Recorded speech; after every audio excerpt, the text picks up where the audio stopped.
ఆదిలాబాద్ పట్టణంలోని డిటిడిసి గత 3 రోజులుగా తాళం వేసి దర్శనమిస్తుంది. అధికారులతో పాటు సిబ్బంది ఎవరూ అందుబాటులో ఉండకపోవడంతో వివిధ అనుమతుల కోసం వచ్చే ప్రజలు అక్కడ ఎవరూ లేక నిరాశతో వెనుదిరిగి వెళ్తున్నారు.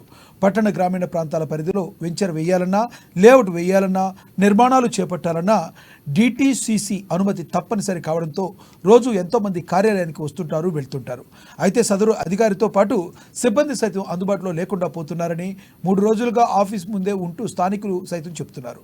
మరోవైపు ఈ కార్యాలయానికి సంబంధించిన అద్దె సైతం గత 2 సంవత్సరాలుగా చెల్లించడం లేదని, ఇదేమిటని అడిగితే ఫండ్ లేదని రాగానే చెల్లిస్తామని సమాధానం ఇస్తున్నారంటూ ఆ ఇంటి యజమాని వాపోతున్నాడు.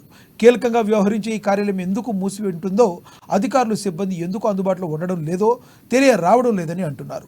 ఉన్నతాధికారులు స్పందించి కార్యాలయాన్ని గత 3 రోజులుగా మూసి ఉంచడానికి గల కారణాలు తెలుసుకుని తగు చర్యలు తీసుకోవాలని కోరుతున్నారు.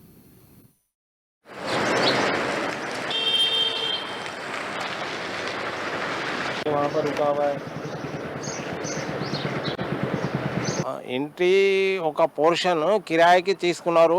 Telangana government office, town planning office 2021 November నుండి ఇప్పటి వరకు ఇంటి అద్దె ఇవ్వలేదు, చెల్లించలేదు, ఇంతవరకు చెల్లించలేదు. అడిగితే బడ్జెట్ శాంక్షన్ అవుతా లేదు, మేము బిల్ పంపినాం, ఇంతవరకు వాళ్ళు శాంక్షన్ చేస్తలేరు అని ఇదే మాట చెప్పుకుంటా ఇప్పటి వరకు ఆపిండ్రు. మాకు ఇస్తానే లేరు. వాళ్ళకు అడిగితే తెరి ఉంటుంది, ఇప్పుడు ఒక 2-3 రోజుల నుంచి తెరుస్తలేరు ఆఫీస్కి. అది ఏమో మాకు అయితే తెలియదు, కానీ మా ఇంటి అద్దె చెల్లించలేదు.